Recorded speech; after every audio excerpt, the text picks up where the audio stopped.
예레미야서 25장 15절에서 29절 말씀 우리 함께 한 목소리를 읽겠습니다. 이스라엘의 하나님 여호와께서 이같이 내게 이르시되 너는 내 손에서 이 진노의 술잔을 받아 가지고 내가 너를 보내는 바 그 모든 나라로 하여금 마시게 하라. 그들이 마시고 비틀거리며 미친 듯이 행동하리니 이는 내가 그들 중에 칼을 보냈기 때문이니라 하시기로 내가 여호와의 손에서 그 잔을 받아서 여호와께서 나를 보내신 바 그 모든 나라로 마시게 하되 예루살렘과 유다 성읍들과 그 왕들과 그 고관들로 마시게 하였더니 그들이 열방과 놀램과 비웃음과 저주를 당함이 오늘과 같으니라. 또 애굽의 왕 바로와 그의 신하들과 그의 고관들과 그의 모든 백성과 모든 섞여 사는 민족들과 우스 땅의 모든 왕과 블레셋 사람의 땅 모든 왕과 아스글론과 가사와 에스그론과 아스돗의 나머지 사람들과 에돔과 모압과 암몬 자손과 두르의 모든 왕과 시돈의 모든 왕과 바다 건너쪽 섬의 왕들과 드단과 데마와 부스와 살적을 깎은 모든 자와 아라비아의 모든 왕과 광야에서 섞여 사는 민족들의 모든 왕과 시므리의 모든 왕과 엘람의 모든 왕과 메대의 모든 왕과 북쪽 원근의 모든 왕과 지면에 있는 세상의 모든 나라로 마시게 하니라. 세삭 왕은 그 후에 마시리라. 너희는 그들에게 이르기를 만군의 여호와 이스라엘의 하나님의 말씀에 너희는 내가 너희 가운데 보내는 칼 앞에서 마시며 취하여 토하고 엎드러져 다시는 일어나지 말아라 하셨느니라. 그들이 만일 내 손에서 잔을 받아 마시기를 거절하거든 너는 그들에게 이르기를 만군의 여호와께서 말씀하시기를 너희가 반드시 마셔야 하리라. 보라, 내가 내 이름으로 일컬음을 받은 성에서부터 재앙 내리기를 시작하였은즉 너희가 어찌 능히 형벌을 면할 수 있느냐. 면하지 못하리니 이는 내가 칼을 불러 세상의 모든 주민을 칠 것임이라 하셨다 하라. 만군의 여호와의 말씀이니라. 아멘. 오늘 우리가 읽었던 이 말씀은 하나님께서 모든 나라, 이 땅에 세상의 모든 나라를 통치하시는 분이다 라는 것을 다시 한번 깨닫게 합니다. 어제 말씀에서 예레미야 선지자는 70년 동안 바벨론 포로 생활을 할 것이다 라고 예언하였죠. 그런데 28장에 가보면 선지자 하나냐라는 사람이 와서 퍼포먼스를 하면서 이 멍에를 꺾어버리는 퍼포먼스를 하면서 2년 안에 돌아올 거다. 지금 사로잡혀 간 사람들 2년 안에 돌아온다. 또 우리가 빼앗긴 성전의 모든 기구도 2년 안에 이곳으로 다시 돌아올 것이다 라고 이야기를 합니다.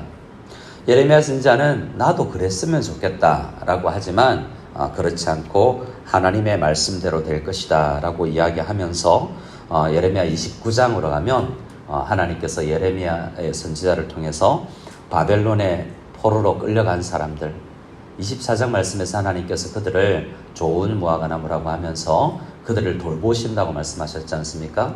그래서 하나님은 그 사로잡혀 간 자들에게 돌아오려고가 아니라 그곳에서 살아라. 거기서 집을 짓고 거기서 살고 텃밭을 만들고 열매를 먹고 거기서 아내를 맞이하고 가정을 이루라 라고 하면서 뭐라고 말씀하시냐면 29장 7절 말씀에 6절 말씀에 7절입니다. 너희는 내가 사로잡혀 가게 한 그 성읍의 평안을 구하고 그를 위하여 여호와께 기도하라 라고 말합니다. 그냥 거기 살지 말고 거기서 너희를 사로잡아 간 사람들, 바벨론 사람들, 너희 가족을 때로는 힘들게 하고 너희를 핍박하는 그 나라 위해서 기도해야 된다라고 말씀합니다. 하나님께서는 지금 예레미야 선지자를 통해서 남유다를 치는 칼로 바벨론을 사용할 것입니다.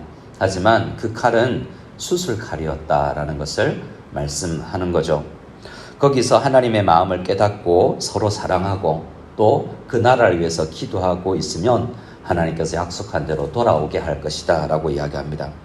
그 나라가 평안해야 너희도 평안하고 너희도 평안해야 그 나라도 평안한 것이다 라고 말씀하면서 이 유다로 대변되는 교회가 서로 사랑하고 평안하고 세상을 위해서 존재하는 것이다. 세상이 평안하려면 우리는 뉴스를 보면서 세상이 왜 이래 이러지만 그것은 교회가 먼저 나서서 해야 할 일이다라고 말씀을 합니다.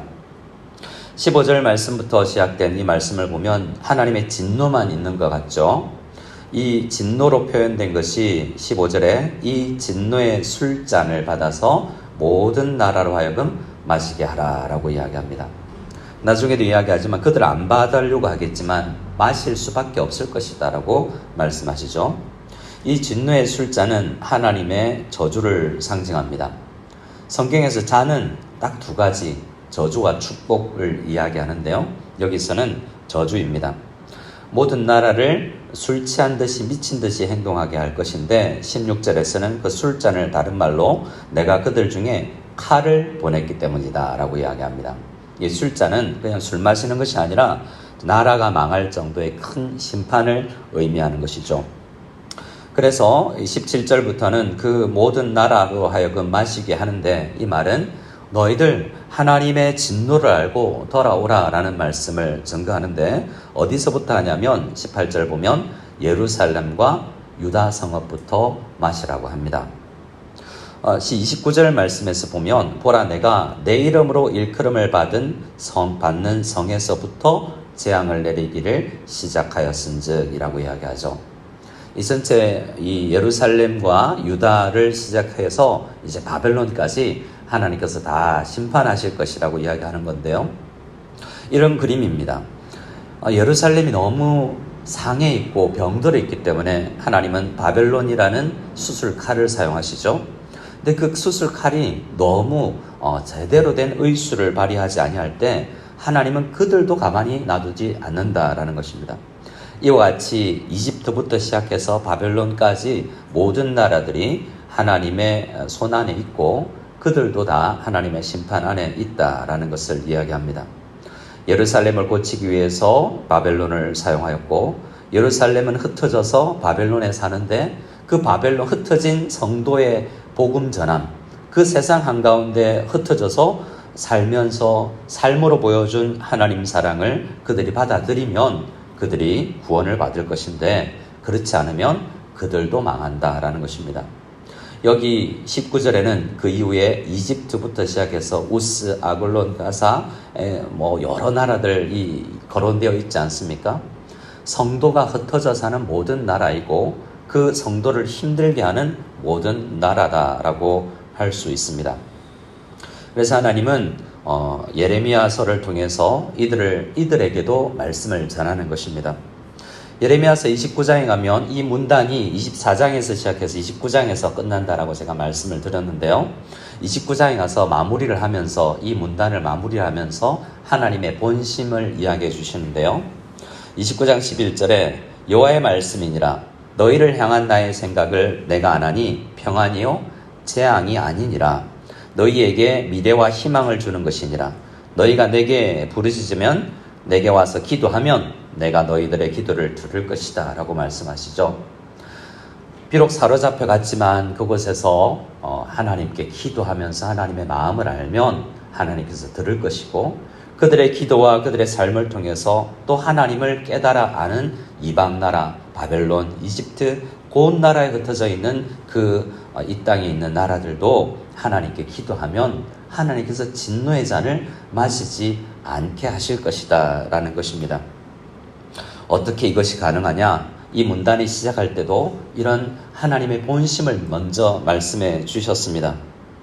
예레미야서 24장 5절, 6절, 7절에 내가 이곳에서 옮겨 갈대아인의 땅에 이르게 한 유다 포로를 돌볼 것이다. 좋은 무화과 같이 잘 돌볼 것이다 라고 말씀하셨죠. 그러니까 예루살렘이 진노의 잔을 마셔서 바벨론으로 끌려갔지 않습니까? 근데 그 진노의 잔을 마셔서 끌려간 그들을 하나님께서 돌볼 것이다 라고 이야기를 합니다. 근데 그들이 그 돌봄 속에서 망하지 않고 돌아올 수 있는 비결은 그 속에서 하나님 앞에 기도하고 깨닫는 것입니다.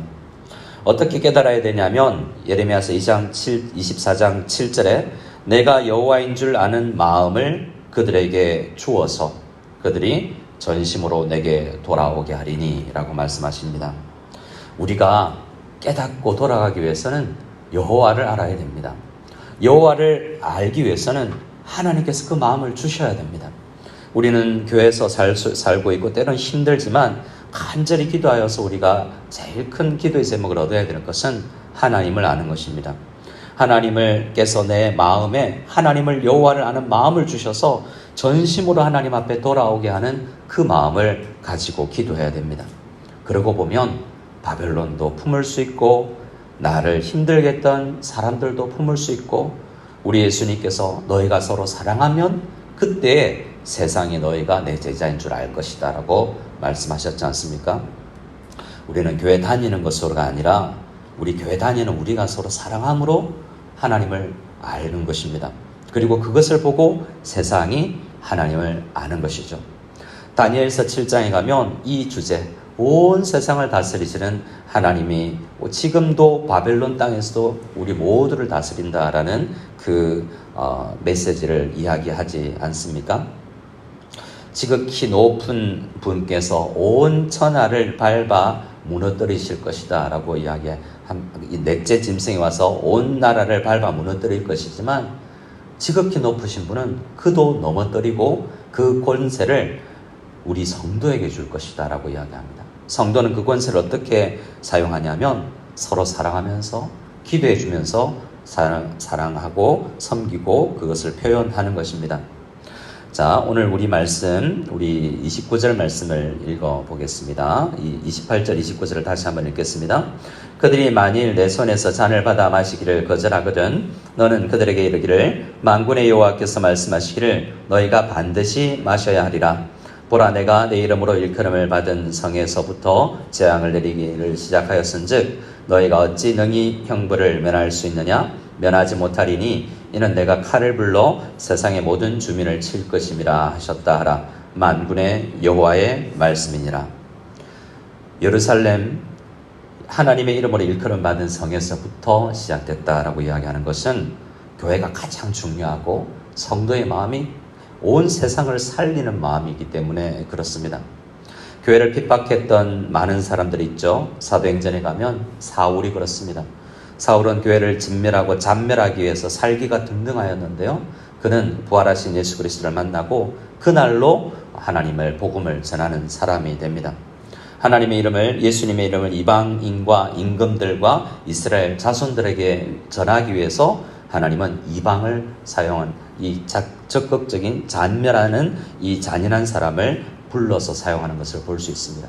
그가 어떻게 변화되냐면 부활하신 예수님을 만나기 때문이지만 그 스데반 집사님의 끝까지 참으며 그를 위해서 기도하는 그 기도의 응답이기도 한 것입니다. 우리 아침에 온 세상을 다스리시는 우리 하나님께서 내 마음을 다스려 주시고 내 환경을 다스려 주셔서 특별히 나 한 사람이 마음이 모여서 한 사람 한 사람의 마음이 모여서 교회를 이룰 것인데 우리가 서로 사랑하는 것이 가장 큰 싸움이다.